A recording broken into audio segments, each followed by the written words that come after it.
तुमसा कोई नहीं यीशु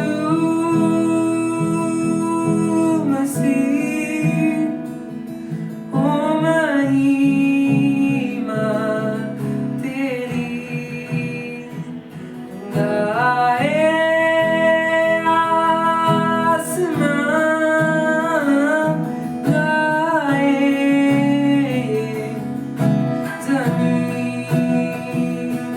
यीशु मसीह ओ महिमा तेरी गाए आसमां गाए ज़मीन सा कोई नहीं तुमसा कोई नहीं अब है पूरा तुमसा कोई नहीं जय जय जगदीशा जगाला तुझी मात्र आशा जय मंगलधामा जगावर तुझा मात्र आशा जय जय विश्वपते जग हे तुझी वाट बघते तुझी मात्र सेवा घडू दे जगामध्ये देवा तुझे राज्य येवो जगिया स्वर्ग उभारा तुलाच वंदन रे यमचे वैभव तू अवघे तुझ्या मात्र चरणी प्रमोदे सहर्ष तीन रजनी प्रभु परात्पर जय करुणा कर प्रभु परात्पर जय करुणा कर जय जय जय बाबा जय जय जय बाबा जय जय जय पुत्रा जय जय जय पुत्रा जय जय जय आज्ञा जय जय जय आज्ञा जय जय जगदीशा जगाला तुझी मात्र आशा जय मंगलधामा जगावर तुझा मात्र देवा जय जय विश्वपते जग हे तुझी वाट बघते जग हे तुझी वाट बघते जग हे तुझी वाट बघते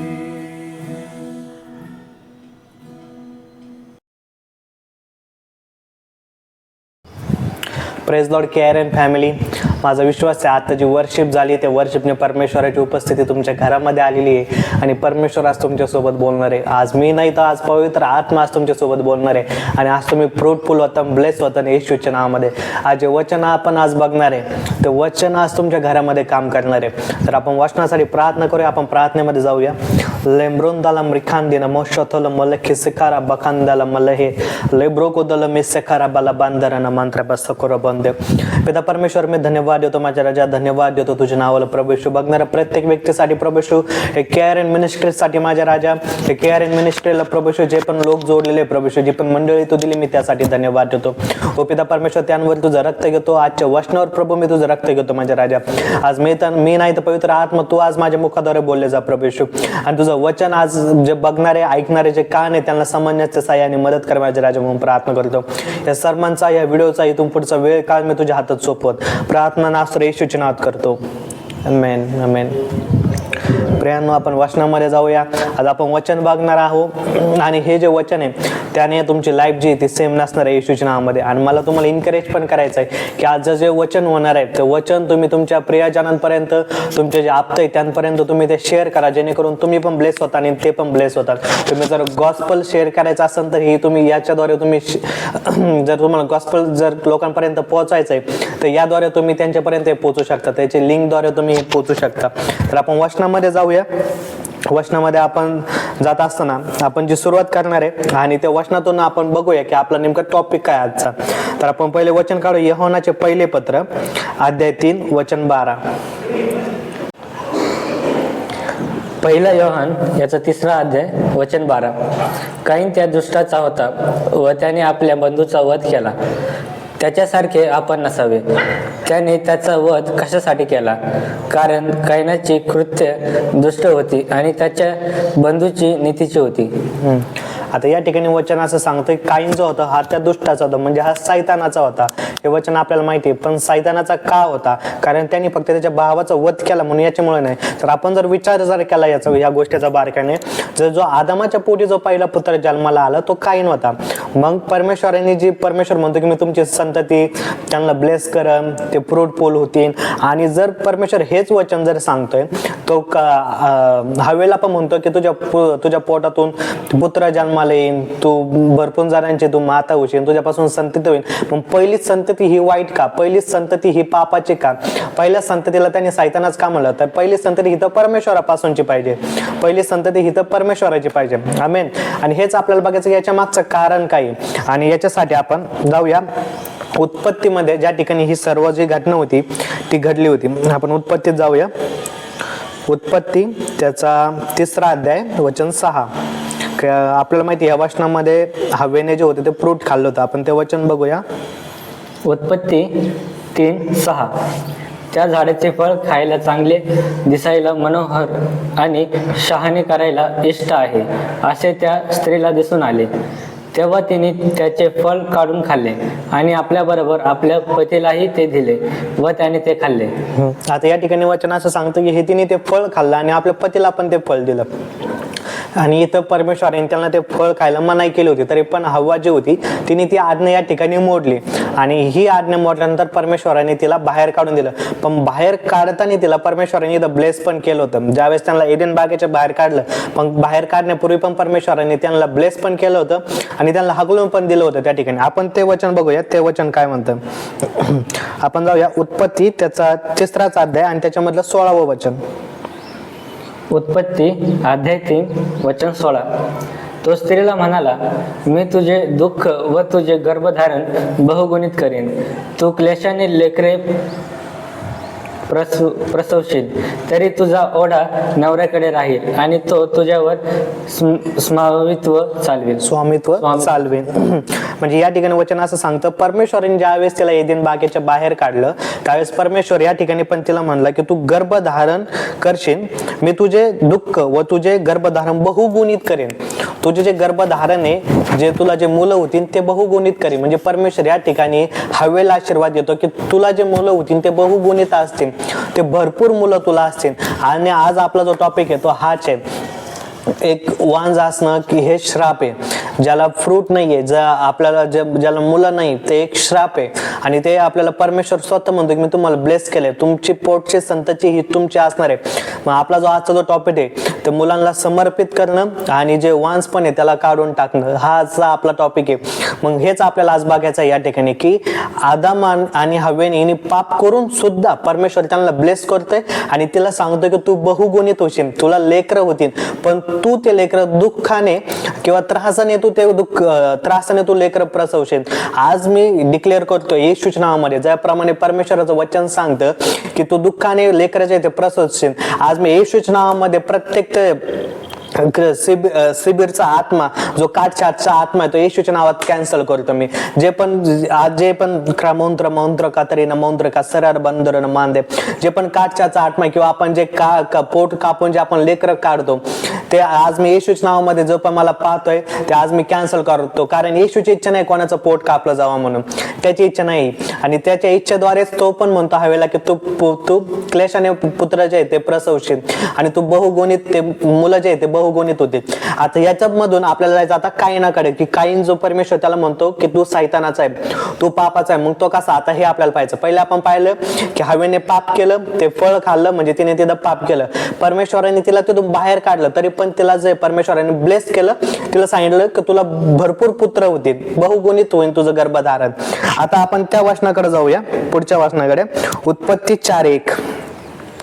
उत्पत्ती अध्याय 4 वचन 1. आदामाने आपली स्त्री हव्वा हिला जाणले, ती गर्भवती होऊन तिने कायनाला जन्म दिला.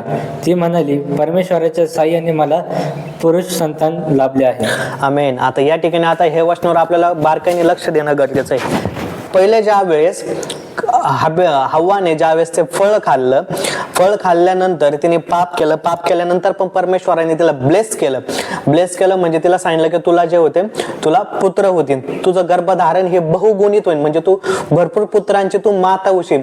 ही जी गोष्ट होती ही सैतानाच्या विरोधात आहे, जी परमेश्वराने त्यांना ब्लेस केलं. ती ज्यावेळेस त्या स्त्रीने फळ खाल्लं, ज्यावेळेस ते फळ तिच्यामध्ये आलं, त्यावेळेस ती जी होती त्या ठिकाणी वांस झालेली होती. त्या ठिकाणी ती मुलं जी आहे ती देऊ शकत नव्हती त्या ठिकाणी, कारण पाप तिच्यामध्ये आलं होतं. आणि त्याच्यामुळे परमेश्वर तिला म्हणला की तू बहुगुणित होशील. हे पण सैतानाच्या विरोधामध्ये होतं. त्याच्यामुळे हे जे वचन या ठिकाणी सांगतं, पहिलं वचन, ती स्वतः म्हणते की परमेश्वराच्या सहाय्याने मला पुत्र संतान लाभले.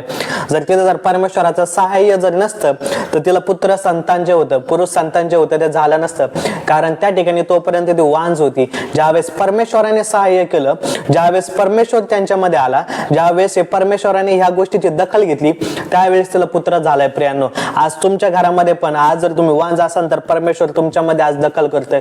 परमेश्वर तुमच्या घरामध्ये तुमच्या मॅरेज लाईफला ब्लेस करू इच्छितो, तो तुम्हाला पण फ्रूटफुल करू इच्छितो. आणि त्याच्यामुळं या ठिकाणी ती वांज होती आणि परमेश्वर तिच्या सहाय्याला तिथे गेला, असं वचन सांगतं. आणि ती स्वतः हे कबूल पण करते की परमेश्वराच्या सहाय्याने मला पुत्र संतान लाभलंय. आज आपल्याला हे वचन पाहायचंय. पुढं आपण बघू ह्या पुत्राचं पुढं काय झालं. आपण पुढं वाचूया उत्पत्ती ह्याच अध्यायामध्ये, उत्पत्ती त्याचा 4था अध्याय वचन 12. उत्पत्ती 4:12. तू जमिनीची मशागत करशील तेव्हा ती ह्यापुढे तुला आपले सत्व देणार नाही. तू पृथ्वीवर परागंधा व भटकणारा होशील. आमेन. आता हा सिनेरिओ आपल्याला माहिती की या ठिकाणी काय झालं होतं. या ठिकाणी कायनाने आपला जो भाऊ आहे हाबेल याचा त्याने खून केला होता या ठिकाणी. कारण ज्या ठिकाणी परमेश्वराने तिला ब्लेस केलं होतं, परमेश्वराच्या सहाय्याने तिला ते पुत्र संतान लाभलं होतं, पण तिच्यामध्ये जे बीज जे होतं, जे फळ खाल्ल्याने जे बीज त्याच्यामध्ये आलं होतं, ते बीज बाहेर पडणं पण गरजेचं होतं. तिला पुत्र संतान लाभलं हे नक्की, कारण तिथं परमेश्वराने त्यांच्यामध्ये हस्तक्षेप केला, परमेश्वराने त्या गोष्टीची दखल घेतली आणि परमेश्वराने दखल घेतली, त्याच्यामुळे तिला ते पुत्र संतान लाभलं. पण इथून पुढं डेडिकेट कसं करायचं मुलगा, परमेश्वराला समर्पण कसं करायचं हे आपल्याला पाहायचंय. आता इथं जो तिचा जो पहिला मुलगा होता तो होता काईन. कायनानंतर तिला दुसरा मुलगा झाला हाबेल. कायनाने हाबेलाचा खून केला आणि परमेश्वराने त्याला तिथून हाकलून लावलं. का खून केला? कारण त्याच्यामध्ये जे होते ते सैतानाचे बीज होते, त्याच्यामध्ये जे होते ते सैतानाचे गुणधर्म होते. त्याच्यामुळे यहोवाच्या पत्रामध्ये त्याला सैतानाचा किंवा पापाचा पुत्र म्हणलेले आहे. परमेश्वराने तो जो होता तो एक कर्सवन होता, तो एक पापी होता. त्याच्यामुळे परमेश्वराला तिथं जे होतं ते मध्यस्थी करावं लागली. आणि त्याच्यामुळे ती ब्लेस झाली, पुत्र जन्माला आला, पण तो करसवन होता, तो एक शापित होता. त्याच्यामुळे परमेश्वराने त्याला तिथून घालून लावलं. त्याच्यामुळे ज्यावेळेस त्याने खून केला, ज्यावेळेस तो शापित झाला, ज्यावेळेस त्याच्यावर श्राप आले, त्यावेळेस परमेश्वराने त्याला हव्वेच्या घरातून, आदमाच्या घरातून, त्यांच्या कुटुंबातून त्यांनी काढून लावलं. परमेश्वर कधी काढून लावतो हे आता आपल्याला पाहायचंय, की ज्या वेळेस कर्स येतात आपल्यावर. आणि वचन पण असं सांगतं या ठिकाणी की तू पृथ्वीवर पारागंधा व भटकणारा होशील. भटकणारा आणि पारागंधा होशील म्हणजे हे पण एक श्राप आहे. आता हे श्राप आपण अजून एक अध्यायामध्ये पाहूया की हे अजून परमेश्वर कुठं बोललेलं आहे आणि कशा पद्धतीने हे घडलेलं आहे आणि श्राप कसे येतात आणि श्राप आल्यानंतर आपण भटकणारा कसं बनतो हे आपल्याला पाहिजे. त्यासाठी आपण जाऊया लेवीय त्याचं 16वा अध्याय वचन 9. लेवी अध्याय 16 वचन 9. ज्या बकऱ्यावर परमेश्वराच्या नावाची चिठ्ठी निघेल तर अहरोनाने सादर करून पापरपणा दाखल बळी द्यावा. त्याच्या पुढचं एक वचन. पण ज्या बकऱ्यावर पाप वाहून नेण्यासंबंधी चिठ्ठी निघेल त्याला परमेश्वरासमोर जिवंत उभे करावे व त्याच्याद्वारे प्रायश्चित्त व्हावे आणि तो बकरा पाप वाहून नेण्यासाठी रानात सोडून द्यावा. आमेन. या ठिकाणी वचन असं सांगतं की ज्या वेळेस इस्रायलमध्ये ज्यावेळेस पाप व्हायचे, ज्यावेळेस त्यांना पापार्पण करायचं असायचं, ज्यावेळेस स्वतःचे पाप जे ते त्या पापापासून मुक्त व्हायचं असेल, त्यावेळेस त्या ठिकाणी एक प्रथा होती. प्रथा अशी होती की त्यांनी एक बकरा जो आहे तो घ्यायचा, त्या बकऱ्यावर आपले हात ठेवायचे, जे पण आपले पापार्पण आहे किंवा जे पण आपल्यावर जे श्राप आहे ते बकऱ्यावर टाकायचे आणि त्या बकऱ्याला जे ते दूर जंगलामध्ये पाठवून द्यायचं. आणि त्या बकरा म्हणजे तो बकरा तो श्राप घेऊन त्या ठिकाणी निघून जायचा, दूर जंगलामध्ये जात होता तो आणि ते पाप जे ते परत त्यांच्याकडे येत नव्हतं, तो निघून जात होता. तीच गोष्ट या ठिकाणी कायनासोबत झाली. या ठिकाणी सगळ्यात आधी ही गोष्ट कायनासोबत झाली होती, एका पुरुषासोबत झाली होती की परमेश्वराने त्या पुरुषाला काढून दिलं होतं त्या ठिकाणी आणि त्याला म्हणलं तू भटकणारा आणि परागंधा आणि भटकणारा होशील. हेच गोष्ट इथं पण झालेली. जे श्राप येत असतात, ज्याच्यावर श्राप येतो त्याला परमेश्वर त्या ठिकाणून काढून देतो, त्या ठिकाणून पाठवून देतो, लांब पाठवून देतो, त्याला भटकणारा करून टाकतो. म्हणून परमेश्वराने ही गोष्ट या ठिकाणी बकऱ्या बरोबर केली. बकऱ्याच्या आधी ती गोष्ट कायनासोबत पण झाली होती, कारण कायन जो होता तो एक श्रापित होता, त्याच्यामुळे त्याला तिथून काढून लावणं पण गरजेचं होतं. त्याच्यामुळे आता आपल्याला बघायचं की आता जसं मी तुम्हाला सांगितलं की आपण जे आहे ते परमेश्वराने आपला जसं हव्यासोबत बोलला की तो तिला हे करेन, बहुत जणांची तिला माता करण, तिला तिच्या पोटी भरपूर पुत्र जन्माला येईल. ज्यावेळेस कायनाला काढून दिलं, ज्यावेळेस हाबेलाचा मृत्यू झाला त्यावेळेस तिला परत पुत्र संतान लाभलं आणि तिथून पुढं मग आपण पुढची संतती आपण पाहतोय. तिथून पुढं अब्राम जन्माला आला, इसाक आले, याकोब आले, त्यांचे पहिले नोहान, ते भरपूर जण त्याच्यानंतर जन्माला आले. त्याच्यानंतर भरपूर जणांचा जन्म झाला हे आपण पाहतो. ज्यावेळेस हाबेल मेला आणि कायनाला तिथून काढून टाकला त्यावेळेस त्याच्यानंतर त्याची जी संतती होती ती ब्लेस संतती होती. मग आता आपण पाहिलं या ठिकाणी परमेश्वर ब्लेस कसा करतोय. आता आपल्याला हे पण पाहायचं, जर तुम्ही वान जर असाल तर परमेश्वर तुम्हाला ब्लेस कसा करू इच्छितो, कारण परमेश्वराने आपल्याला ब्लेस करून ठेवलेलं आहे आणि जो आपला जो प्रथम पुत्र आहे त्याला पण ब्लेस करून ठेवलेला आहे. आपण ते वचनामध्ये बघूया, पुढच्या वचनामध्ये जाऊया आपण.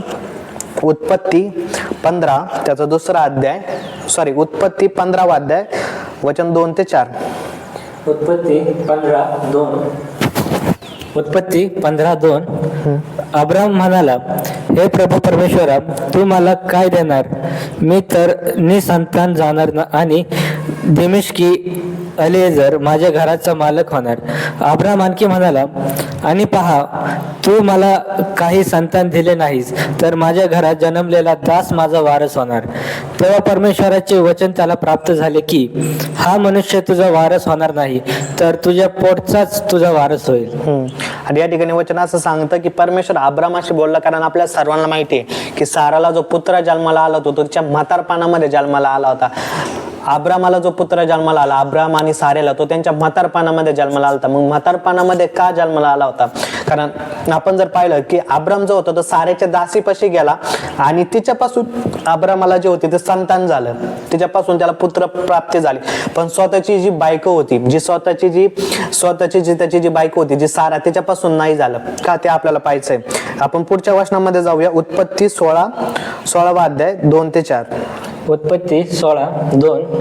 सारे अब्रामाला म्हणाले, पहा, परमेश्वराने माझी कूस बंद ठेवली आहे, तर माझ्या दासीपाशी जा, कदाचित तिच्याकडून माझे घर नांदते होईल. तेव्हा अब्रामाने सारा हिचा शब्द मान्य केला. अब्रामाला कानान देशात राहून 10 वर्षे झाल्यावर त्याची बायको साराई हिने आपला नवरा अब्राम याला आपली मिस्री दासी हगार ही बायको म्हणून नेऊन दिली. तो हगारेपाशी गेला व ती गर्भवती झाली. आपण गर्भवती झालो हे पाहून तिला आपली धनीन तुच्छ वाटू लागली. आमेन. म्हणजे या ठिकाणी वचन असं सांगतं की जी सारा जी होती, तिची दासी जी होती, तिच्या दासीच्या नजरेमध्ये जी तिची धनीन जी होती, म्हणजे जी सारा जी होती, ती तिला तुच्छ वाटू लागली. आणि आपल्या सर्वांना माहिती, वांज असणं म्हणजे एक श्राप पण आहे, दुसऱ्यांच्या नजरेमध्ये ते तुच्छ लेखणं पण आहे. पण येशूच्या नजरेमध्ये तुम्ही खूप फ्रुटफुल आहात. येशूच्या नजरेत तुम्हाला फ्रुटफुल व्हायचंय, तुम्हाला पुत्र संतान होणार आहे येशूच्या नावामध्ये. हे आपल्याला पाहायचं की या ठिकाणी परमेश्वर वचन सांगतं, जर आपण विचार जर केला तर साऱ्यापासून पुत्र जन्माला येत नव्हता, पण अब्रामाद्वारे पुत्र जन्माला आला. मग या ठिकाणी का जन्माला येत नव्हतं? कारण त्याच्या मागं पण एक कारण होतं, त्याच्या मागं पण एक श्राप होते. ते आपल्या श्राप बघायचे. कारण नंतर एकदम म्हातारपणामध्ये त्यांना पुत्र जन्माला आला, ज्याचं नाव त्यांनी इसहाक नाव ठेवलं होतं. आता हे का घडलं हे आपल्याला पाहायचंय. आपण पुढच्या वाचनात जाऊया की अब्रामाला स्वतःच्या बायकोद्वारे पुत्र प्राप्ती का होत नव्हती, ते ब्लेस का होत नव्हते, ते ब्लेस का होत नव्हते, किंवा सारा जी होती ती गर्भवती का होत नव्हती, याचं कारण आपल्याला पाहायचं. आपण त्याच्यासाठी जाऊया यहोशवा त्याचा 24वा अध्याय वचन 2. यहोशवा 24:2. तेव्हा यहोशवा सर्व लोकांना म्हणाला, इस्रायलाचा देव परमेश्वर म्हणतो, प्राचीन काळी तुमचे पूर्वज अब्राम व नाहोर यांचा बाप तेरह हे फरात महानदी पलीकडे राहत व अन्य देवांची सेवा करत. या ठिकाणी वचन असं सांगतं की तेव्हा यहोशवा लोकांना म्हणाला की अब्राम व नाहोर यांचा जो बाप होता तो अन्य देवांची सेवा करत होता.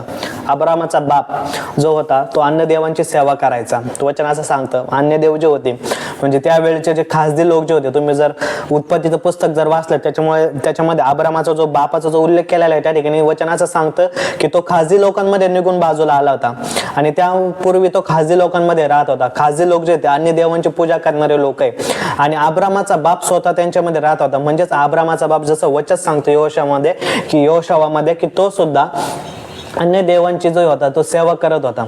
आणि त्याच्यामुळंच परमेश्वराने ज्यावेळेस अब्रामाला पाचारण केलं त्यावेळेस परमेश्वराने अब्रामाला त्याच्या बापाच्या घरातून बाहेर निघायला सांगितलं.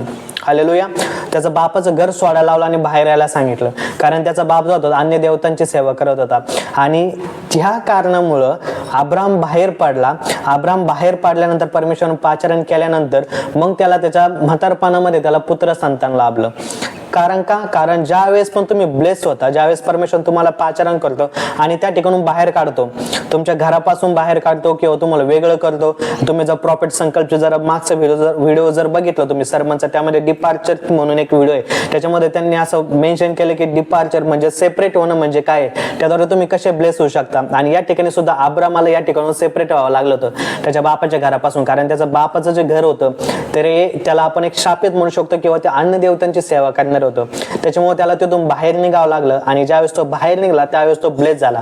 त्यावेळेस सुरुवातीला परमेश्वराने त्याला ब्लेस केलं, त्याला ब्लेस याच्याद्वारे फायनान्स जो होता त्या फायनान्सद्वारे त्याला सुरुवातीला ब्लेस केलं आणि त्याच्यानंतर त्याला पुत्र संतान लाभला इसाक. आणि मग अब्रामाने इसाकाला जो आहे तो परमेश्वराला डेडिकेट केला. ज्यावेळेस परमेश्वर म्हणतो की इसाकाला माझ्यासाठी अर्पण कर, त्यावेळेस अब्राम कोणताच विचार न करता तो जातो आणि इसाकाला अर्पण करायला लागतो. म्हणजे का, तो निवडलेला होता इसाक, तो एक पवित्र होता. अब्रामाने त्याला परमेश्वराला देऊन टाकलं होतं.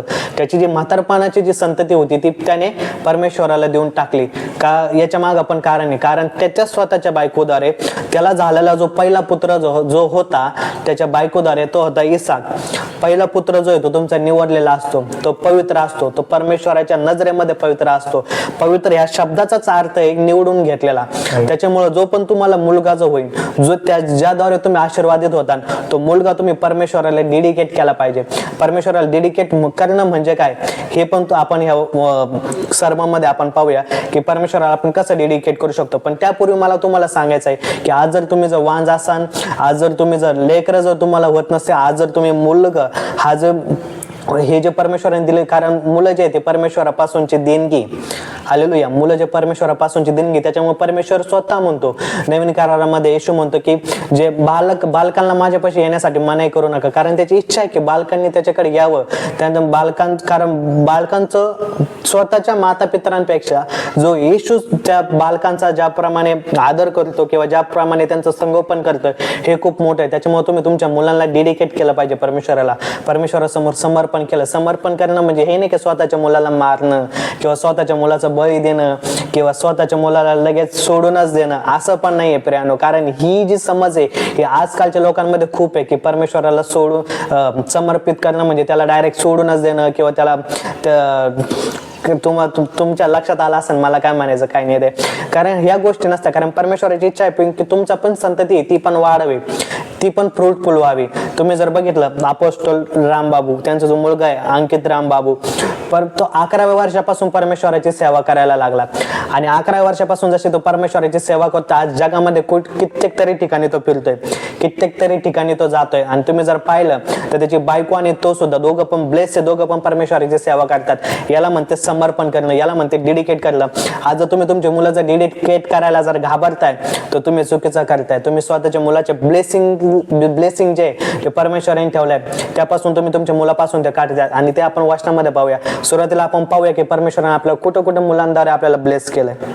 या निर्गम याचा 14वा अध्याय वचन 4 ते 5 पाहूया. या ठिकाणी वचन काय सांगतं, मुलांबद्दल काय बोलतं वचन, परमेश्वर काय बोलतं ते पाहूया आपण. निर्गम 14:4.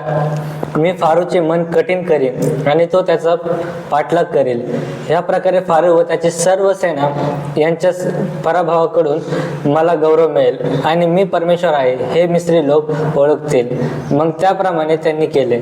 इस्रायल लोक पळून गेले आहेत हे वर्तमान मिस्राच्या राजाला कळले. तेव्हा फारोचे व त्याच्या सेवकांचे मन त्या लोकांसंबंधाने बदलले आणि ते म्हणू लागले की इस्रायल लोकांना आपल्या गुलामगिरीतून सुटून जाऊन दिले, हे आम्ही काय केले.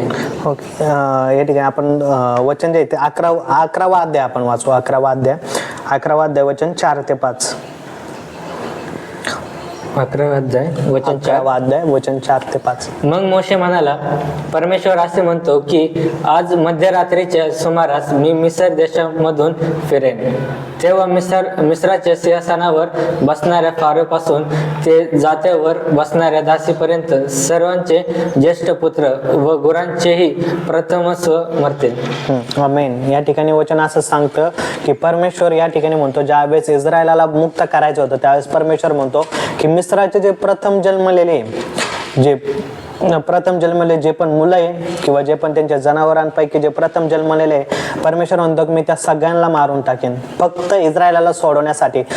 मग प्रियानो तुम्ही असा विचार करत असाल की परमेश्वर जो आहे तो पक्षपात करतो काय किंवा परमेश्वर जो आहे तो लहान मुलांचा बळी घेतो काय किंवा प्रथम जन्मलेले त्यांचा बळी घेतो काय, याच्याद्वारे फक्त इस्रायलाला सोडवण्यासाठी परमेश्वर जीविताची हत्या काय करतो असं तुम्ही विचार करत असताल. पण प्रियानो याच्या मागं पण एक कारण आहे. परमेश्वराने जर त्यांना मारलंय तर त्याच्या मागं कारण आहे हे पण तुम्हाला सांगतो. कारण ज्यावेळेस मिस्रामध्ये ज्यावेळेस परमेश्वराला त्यांना सोडायचं होतं, इस्रायलाला सोडायचं होतं, तर ह्यांना मारण्यामाग कारण परमेश्वर प्रत्येक जी गोष्ट करतो त्याच्या मागं काही ना काही कारण असतं. परमेश्वर कोणतीच गोष्ट स्वतःच्या गर्वासाठी किंवा स्वतःला परमेश्वर लोकांनी म्हणावं यासाठी नाही करत. तो परमेश्वराचे, तो स्वतः परमेश्वर आहे, पण त्याच्या प्रत्येक गोष्ट करण्यामागं काहीतरी कारण असतं. या ठिकाणी त्यांनी मिस्राचे प्रथम जन्मलेले प्रत्येक जण मारले होते. कारण हे जे लोक जे होते हे अडल्टरीमध्ये होते, हे अन्य देवतांची सेवा करत होते. यांना हे सुद्धा माहित नव्हतं की कोणाची सेवा करतात, त्याद्वारे यांच्यावर काय पाप येतं काय नाही. त्याच्यामुळे परमेश्वराने तुम्ही जर पाहिलं की कायनाला पण मारलं होतं, कायनाला काढून टाकलेलं होतं तिथून. कायनाला मारलं म्हणजे कायनाला जे होतं ते ठिकाणाहून किंवा आदामापासून काढून टाकलं होतं. कारण तो सुद्धा जो होता तो प्रथम जन्मलेला होता. या ठिकाणी प्रथम जन्मला त्याचा जो होता तो श्रापित होता आदामापासून आलेला. या ठिकाणी पण जे मिस्रामध्ये जे प्रथम जन्मलेले जे होते ते पण श्रापित होते. कारण मिस्री जे लोक होते ते स्वतः श्रापित होते. ते स्वतः संकट म्हणजे त्या स्वतःच्या डोक्यांवर संकट होतं. ते स्वतः पापामध्ये होते. आणि जर तुमची संतती जर पापामध्ये तर ती येणाऱ्या दिवसामध्ये अजून जास्त पाप करू शकते. ते अजून जास्त घाण पापामध्ये जाऊ शकते. आणि हे जे लोक जे होते किंवा यांचे जे प्रथम जन्मलेले जे होते यांपासून पण पुढे येणाऱ्या दिवसांमध्ये ह्या गोष्टी घडणार होत्या हे परमेश्वराला पूर्वीच माहित होतं. त्याच्यामुळे परमेश्वराने यांचे प्रथम जन्मलेले प्रत्येक जण मारून टाकले होते.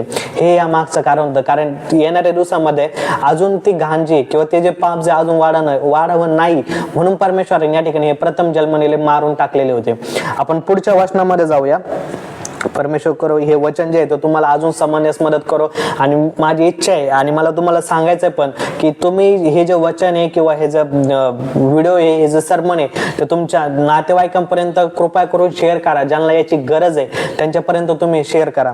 पुढच्या वचनामध्ये जाऊया. आपण वचन बघूया. निर्गम 23, 25 आणि 26 वचन या ठिकाणी काय म्हणतं पाहू. आता या ठिकाणी आपण पाहिलं काही जन्माला आला.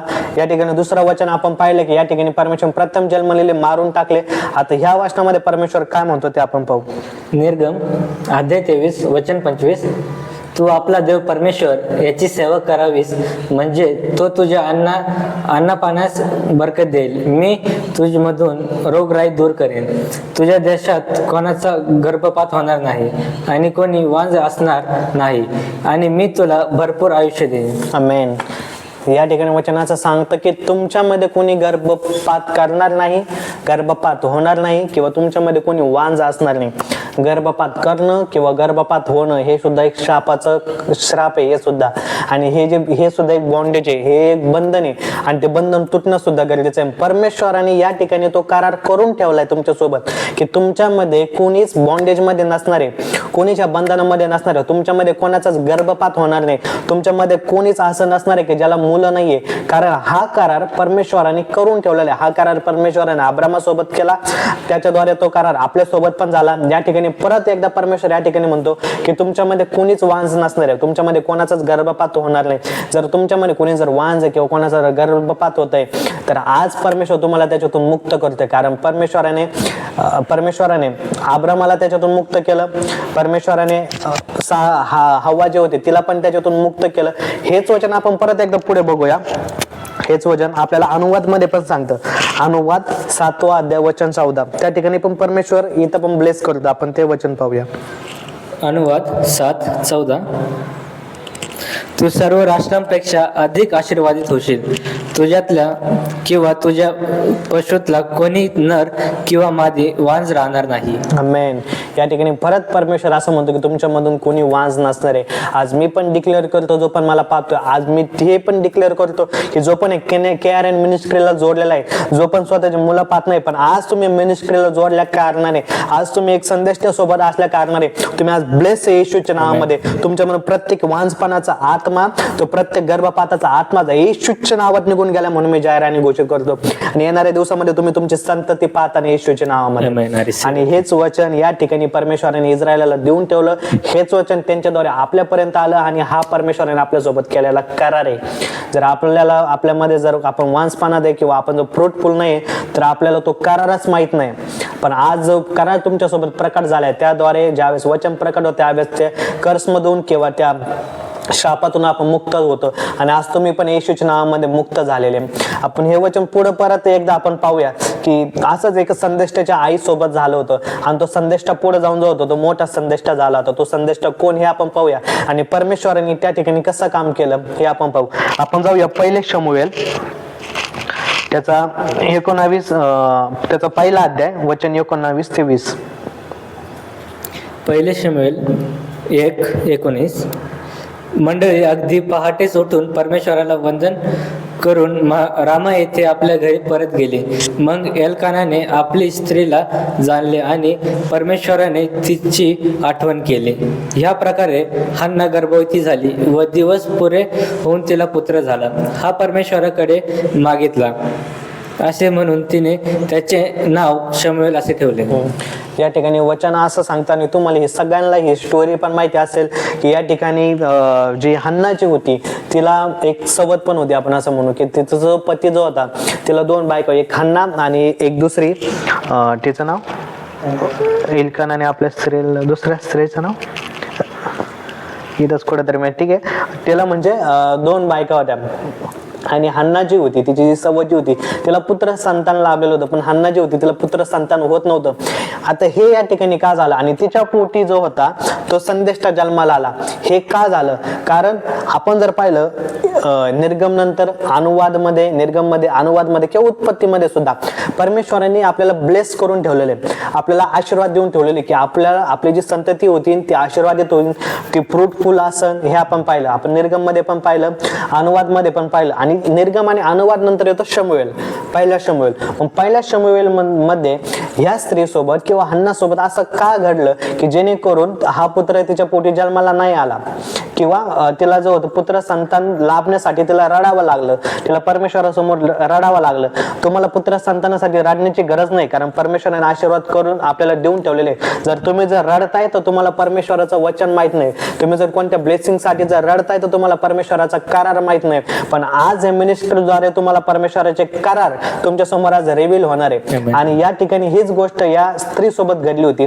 तुम्ही जर वचन जर हे जर वाचलं तर इथं या अध्यायामध्ये किंवा ह्या पुस्तकामध्ये असं वचन सांगतं की त्या काळी परमेश्वराचं वचन जे होतं ते कमी कमी होत चाललेलं होतं. परमेश्वराचं वचन त्या ठिकाणी नव्हतं. त्याच्या पूर्वीचा जर तुम्ही जर पुस्तक जर बघितलं ते शास्त्यांचं पुस्तक होतं.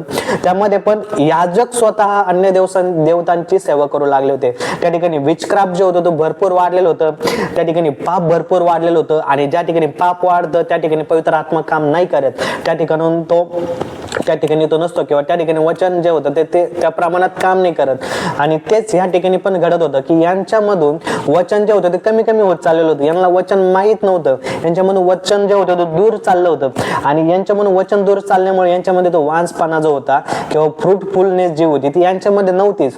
यांना वचनच माहित नव्हतं, यांना करारच माहित नव्हते. त्याच्यामुळे तिला त्या स्त्रीला परमेश्वरासमोर जावं लागलं, तिथून आशीर्वाद घ्यावे लागले, त्या परमेश्वरासमोर तिथे जाऊन रडावं लागलं, कारण तिला त्यावेळेस वचन माहित नव्हतं.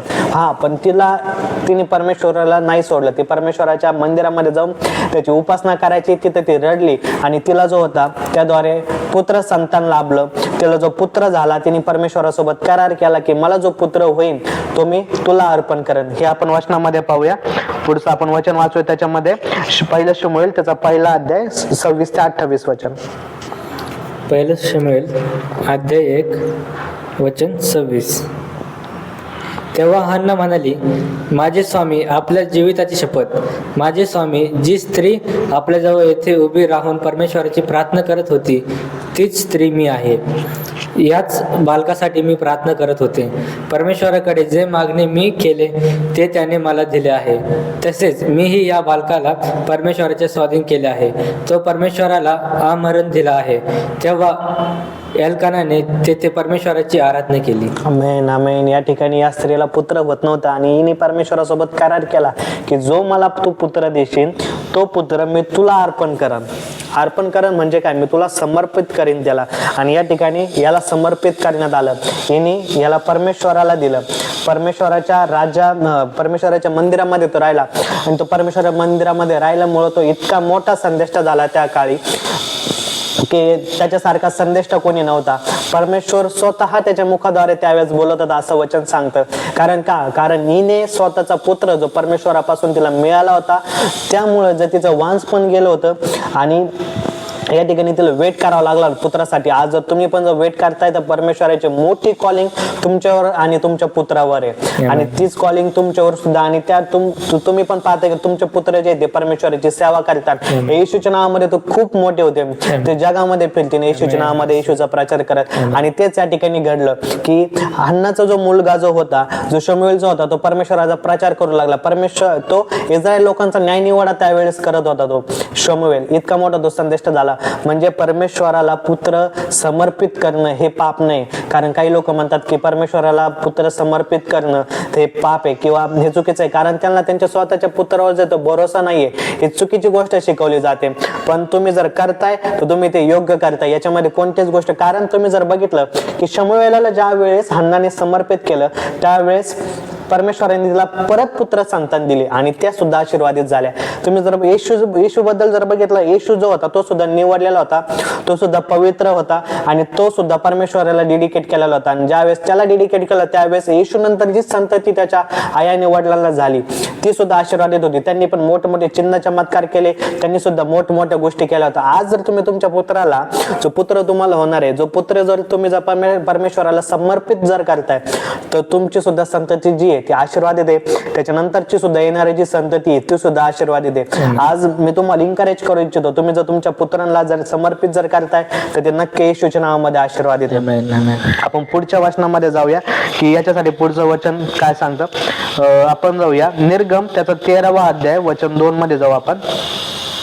निर्गम अध्याय 13 वचन 2. इस्रायल लोकांमध्ये मनुष्य व पशु ह्या दोहांच्या प्रथम जन्मलेल्या म्हणजे उदरातून प्रथम बाहेर आलेल्यांना माझ्यासाठी पवित्र म्हणून वेगळे ठेव, ते माझे आहेत. बेकमीर भाकरीचा सण. या ठिकाणी वचनाचं सांगतं की जे प्रथम जन्मलेले आहे त्यांना माझ्यासाठी बाजूला काढ, त्यांना निवडून घे, बाजूला काढ. पवित्र होणे किंवा पवित्र करणे या शब्दाचा अर्थ आहे निवडून घेणे, निवडलेला असणे. पवित्र ह्या शब्दाचा अर्थ आहे निवडलेला असणे. जर तुम्ही तुमच्या पुत्राला जर पवित्र करताय तर त्याला तुम्ही निवडताय. आणि आज मला तेच तुम्हाला, तुमचा जो प्रथम पुत्र जो आहे किंवा तुमचा पुत्र जे आहे ते जो तुम्ही परमेश्वरासमोर समर्पित जर करताय तर ते पवित्र आहे येशूच्या नावामध्ये. येशू त्यांना आशीर्वादित करतोय, येशू त्यांना मोठं करतोय, येशू त्यांना पुढे नेतोय, येशू त्यांची लाईफ जी आहे ती ब्लेस करतोय.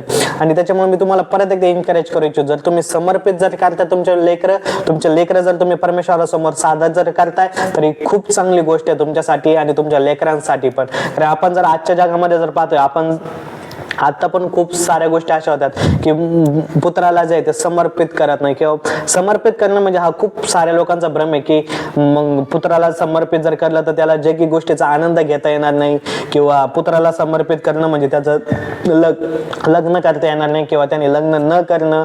ह्या अशा गोष्टी ज्या ह्या गोष्टी होतात आणि ह्या चुकीच्या गोष्टी ह्या आपल्याला समजणं गरजेचं की समर्पित करणं ह्या गोष्टीचा अर्थ तो नाहीये. समर्पित करणं म्हणजे परमेश्वराचं काम तो करणार, तो होली असणार, तो पवित्र असणार, तो निवडलेला असणार, तो लोकांना परमेश्वराच्या राज्यामध्ये घेऊन येणार. जसं शमूएलाने केलं, जसं येशूने केलं, जसं ते लोकांना घेऊन येत होते. जसं परमेश्वर स्वतः म्हणतो की प्रथम जन्मलेला जो माझ्यासाठी सेपरेट करा, माझ्यासाठी त्याला निवडून घ्या, माझ्यासाठी त्याला होली करा, हे परमेश्वर म्हणतो, जेणेकरून तो परमेश्वरासाठी पवित्र असेल आणि तो परमेश्वराचं काम करेल. आणि आपली पण इच्छा हीच आहे की आपल्या पुत्रांनी परमेश्वराची इच्छा पूर्ण करावी, की ना की जगाची इच्छा पूर्ण करावी किंवा ना की जगाच्या राहणीमानाप्रमाणे चालावं. हालेलुया. आपण अजून एक वचनामध्ये जाऊया, शेवटच्या वचनामध्ये जाऊया की या ठिकाणी आपण जर आपल्या पुत्राला जर समर्पित करत नाहीये किंवा पुत्राला समर्पित करणं हे किती गरजेचं आहे किंवा हे परमेश्वराच्या नजरेमध्ये किती महत्वाचं आहे ते आपण पाहूया. एक वचन आहे, थोडंसं तुम्हाला हे वचन वाचणे थोडंसं निगेटिव्ह वाटेल पण त्याप्रमाणे नाही आहे वचन, तर मी तुम्हाला सांगतो ते वचन. दुसरा राजे 3रा अध्याय वचन 26 ते 27 या ठिकाणी काय झालं होतं ते आपण पाहू. दुसरे राज्य 3:26. युद्धात आपण अगदी जेर झालो असे मोवाबाच्या राजाने पाहिले, तेव्हा त्याने 700 धारकरी बरोबर घेऊन आदोमाच्या राजाकडे जाण्यासाठी घेरा फाडण्याचा यत्न केला, पण त्याचे काही चालले नाही. तेव्हा त्याने आपला ज्येष्ठ पुत्र युवराज याला नेऊन तटावर त्याचा होम केला. यावरून इस्रायलावर फार कोप झाला व ते त्याला सोडून स्वदेशी परत गेले. आमेन. या ठिकाणी वचन असं सांगतं की हे जर तुम्ही अध्याय जर वाचतात, या ठिकाणी आलिशाने भविष्यवाणी केली होती की मोवाब जो राजा आहे त्याच्या विरुद्ध भविष्यवाणी केली होती. आणि आलिशा असा म्हणला होता की तुम्ही त्याच्या समोरचं जे राज्य आहे त्यावर तुम्ही हवे होता, असं त्याने इस्रायलाला सांगितलं होतं. पण क्रामोंद्र मांत्रिकिलोस्तो ब्राहीन जानमरोंदर नमाक्राबानंदे कस्तुरबलहंत मलकंदे. पण या ठिकाणी जे होता, ज्या वेळेस युद्ध झालं आणि युद्ध झाल्यानंतर जो समोरचा जो राजा जो होता त्यांनी बघितलं की इस्रायल लोक जे ते आपल्यावर हवे होऊ राहिलेले आणि आपण जे ते युद्ध जे ते आपण हारत आहोत हे त्यांनी पाहिलं. आणि ज्या वेळेस त्याला समजलं की आता आपल्याला आपलं राज्य सोडावं लागणार आहे, आपलं राज्य सोडावं लागणार आहे, आपण आता युद्धामध्ये आपण हारत आहोत आणि इस्रायल जे आपल्यावर हवे होऊ राहिलं. मग त्या राजाने काय केलं, त्या राजाने स्वतःचा जो ज्येष्ठ पुत्र जो होता, जो पहिला पुत्र जो होता त्याला घेतलं आणि इस्रायलाचा जो परमेश्वर आहे, जो यहोवा जो परमेश्वर आहे त्याला समर्पित केलं, त्याचा होम त्याला दिला, म्हणजे स्वतःच्या पुत्राचा बळी त्याने इस्रायलाच्या परमेश्वरासाठी दिला. हे घटना कधी होती? ज्यावेळेस आपल्याला आपला यहोवा परमेश्वर आपल्याला माहिती नसतो, त्यावेळेस याला आपला स्वतःचा पुत्र इस्रायलाच्या परमेश्वराला द्यावा लागला, होम करावा लागला, पहिला पुत्र परमेश्वराला द्यावा लागला. आणि त्यावेळेस तो जो दुसरा जो राजा जो होता, ज्यासोबत इस्रायल लढत होतं, त्या राजाला त्या ठिकाणी यश आलं, त्याला त्या ठिकाणी विक्री आली, फक्त स्वतःच्या मुलाचं अर्पण केल्यामुळं, होम दिल्यामुळं. आपल्याला मुलाचं अर्पण द्यायचं नाहीये, आपल्याला मुलगा त्यागायचा नाही, आपल्याला तो परमेश्वराला समर्पित करायचा. मला या ठिकाणी सांगण्याचा उद्देश आहे की परमेश्वर पुत्र जर आपण आपल्या परमेश्वराला देतोय तर आपण कोणत्या पण गोष्टी या ठिकाणी करू शकतो. आलिशा जर एखादा संदेष्टा जर भविष्यवाणी करतोय, आपल्याला माहिती आहे आलिशा किती मोठा संदेष्टा होता, त्यांनी या युद्धासाठी भविष्यवाणी केली होती. ही एवढी मोठी भविष्यवाणी या ठिकाणी ती भविष्यवाणी पूर्णपणे पलटली होती, फक्त एका यज्ञामुळं, फक्त एका अर्पणामुळं. आज तुम्ही पण येशूच्या नावामध्ये जर तुमची संतती परमेश्वराला जर तुम्ही डेडिकेट करताय तर तुम्ही जगातल्या कोणत्या पण गोष्टी ज्या आहेत तुम्ही हासिल करू शकता. डेडिकेट करणं म्हणजे समर्पण करणं म्हणजे त्याचा मृत्यू करणं किंवा त्याला परमेश्वरासाठी होम करणं, बली देणं हे नाही प्रियान होतं, त्याला पवित्र करणं हे परमेश्वराचं उद्दिष्ट आहे. मी विश्वास ठेवतो की आजचं जे वचन आहे ते तुम्हाला समजण्यास मदत झाली असेल.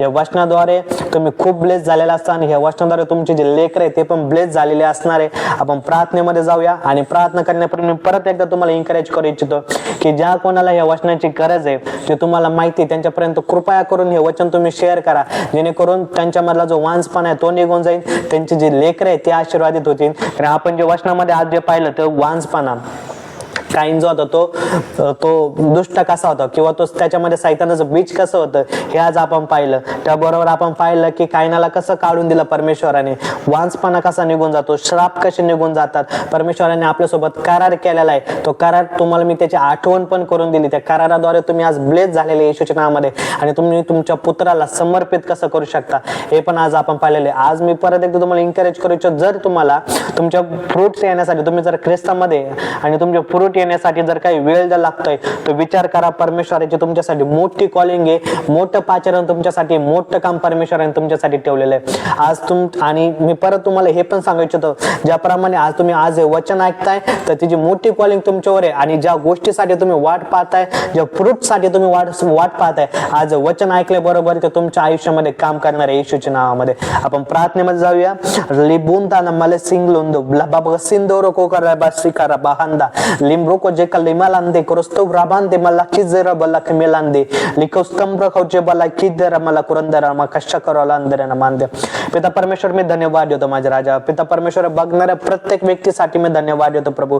या मिनिस्ट्रीला जे पण प्रभू जोडलेले प्रभू मंडळी मी त्यांच्यासाठी धन्यवाद देतो. प्रभू तू बोललास की तुमचे संतती आशीर्वादित होतील. प्रभू तू बोललास की तुमचे पुत्र जे प्रथम पुत्र जे तुम्ही ते माझ्यापर्यंत घेऊन या, मी त्यांना पवित्र करीन. हो प्रभू आज मी प्रभू हे मिनिस्ट्रीला जोडलेले प्रत्येक लेकरू प्रभू मी तुझ्या समोर सादर करतो. प्रत्येक मंडळी प्रभू मी तुझ्या समोर सादर करतो. प्रत्येक कपल तुझ्या समोर सादर करतो. हो प्रभू जे कपल प्रभू आज त्यांना मुले नसतील, आज येशूच्या नावामध्ये ते त्यांची मुले पाहतील येणाऱ्या दिवसामध्ये. आज ते फ्रूटफुल येशूच्या नावामध्ये प्रत्येक वांजपणाचा आत्मा त्यांच्या म्हणून येशूच्या नावामध्ये निघून गेलेला आहे. आज मी डिक्लेअर करतो की त्यांच्यावर कोणतेही श्राप, कोणत्याही जगाचे अधिकार त्यांच्यावर नसणार आहे येशूच्या नावात. लेकरोंदल ब्रिका नैना माहिंदे लिस्त्रो ब्रहांदा मशकाला बांदाला मला कोरदबल मसांदरन मांदे. पिता परमेश्वर या मिनिस्ट्रीसाठी मी तुझ्या नावाला धन्यवाद देतो माझ्या राजा. जे लहान लेकर प्रभू या मिनिस्ट्रीला जोडलेले प्रभू येशूच्या नावामध्ये ते होले असतील, ते निवडले असतील, ते येणाऱ्या दिवसामध्ये परमेश्वराचं मोठं काम त्यांच्यामध्ये होणार आहे येशूच्या नावात. म्हणून मी जाहीराने घोषित करतो, मी त्या लेकरांसाठी प्रभू येशू तुझ्या नावाला धन्यवाद देतो माझ्या राजा. तू त्यांचा ताबा घेतलास त्यासाठी धन्यवाद देतो. बघणाऱ्या प्रत्येक व्यक्तीचा प्रभू तू ताबा घेतला त्यासाठी धन्यवाद देतो. येशूच्या नावामध्ये प्रत्येक ब्लेसिंग जे त्यांना पाहिजेत, ज्याची त्यांना गरज आहे, ते येशूच्या नावामध्ये ते रिलीज होतात. म्हणून मी धन्यवाद देतो प्रभू येशू. मी धन्यवाद देतो तुझ्या नावाला माझ्या राजा की ते ब्लेसिंगला तू रिलीज केलं त्यासाठी. आज ब्रबा का सिका नमोंद्र बला कोलमा का संदाला ब्रोकोली मांद्रे बला बलांदर मांदे. धन्यवाद देतो प्रभू येशू ते मंडळींसाठी माझ्या राजा. प्रार्थना येशूच्या नावात करतो, आमेन.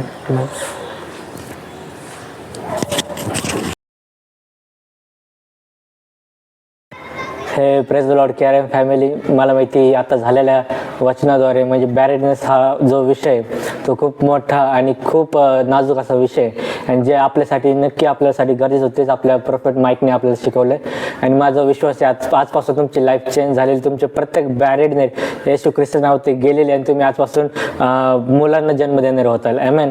त्यासाठी आता मी तुम्हाला अजून एक एनकरेज करायला आलो आहे की तुम्ही नक्की जा, तुमच्या रिलेटिव्सला हे शेअर करा. आणि जर तुमची काही टेस्टिमनीज असेल तर तुम्ही ह्या इथं खाली दिलेला नंबर आहे तिथं तुम्ही कॉल करू शकता, तुमची टेस्टिमनी शेअर करू शकता, व्हॉट्सअप करू शकता आणि तुमची साक्ष निश्चित त्या साक्षाद्वारे भरपूर लोक ब्लेस होतील आणि ते पण येशू ख्रिस्ताकडे येतील. थँक्यू. Praise the Lord.